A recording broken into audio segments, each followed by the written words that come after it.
तर कुणाल कामराच्या गाण्यावरून नवीन वादाला तोंड फुटलं।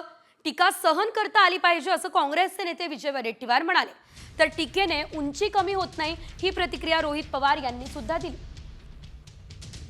अशा प्रकारची टीका सहन करायची प्रत्येक नेत्यांनी तयारी ठेवली पाहिजे। काय वाईट बोललेत, त्यामध्ये कुठली कोचक टीका होती? केवळ अशा याच्यामध्ये सरकारच जर कायदा हातात घेत असेल, सरकार म्हणून जर कायदा पायमल्ली तोडत असेल, अरे संविधानाने कॉमस्कोर नुसार आता isakal.com आहे देशातील नंबर 1 ची मराठी न्यूज वेबसाईट। प्रत्येक अपडेटसाठी isakal.com ला नक्की भेट द्या। सगळ्यांना बोलण्याचा, टीका करण्याचा अधिकारच आहे तो। ती टीका खालच्या पातळीवर असू नये, एकही शब्द त्यामध्ये कोणाला दुखावेल अशा प्रकारचा नव्हता।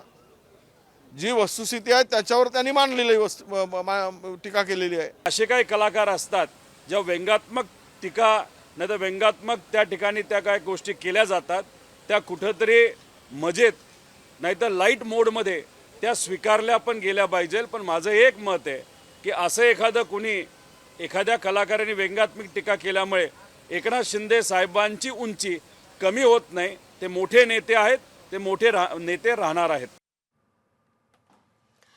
तर या संदर्भात अंजली दमानिया यांनी देखील नेमकं काय म्हटलं आपण तेही बघूयात। कुणाल कामरा जे म्हणाले ते जर आवडलं नसेल तर त्यांच्या विरुद्ध कायद्याने लढणं अपेक्षित आहे, पण स्वतः सत्तेत असताना कायदा हातात घेऊन हॉटेलमध्ये शिवीगाळ करणं, तोडफोड करणं याला गुंड प्रवृत्ती म्हणतात।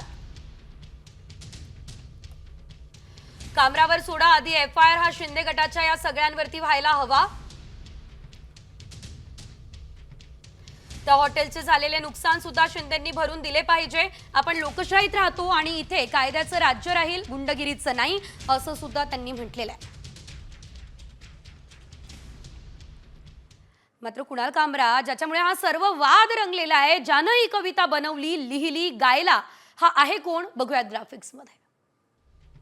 प्रसिद्ध स्टँडअप कॉमेडियन 2013 मध्ये त्यानं स्टँडअप कॉमेडीच्या जगतात पदार्पण केलं। जाहिरात क्षेत्रातून करिअरची सुरुवात त्यानं केली असल्याचं देखील आपल्याला बघायला मिळतंय।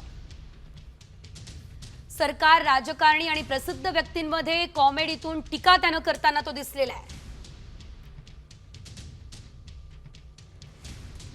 अर्णब गोस्वामी सोबत विमानात वाद झालेला, विमान कंपन्यांकडून प्रवास बंदी सुद्धा त्याला करण्यात आलेली होती।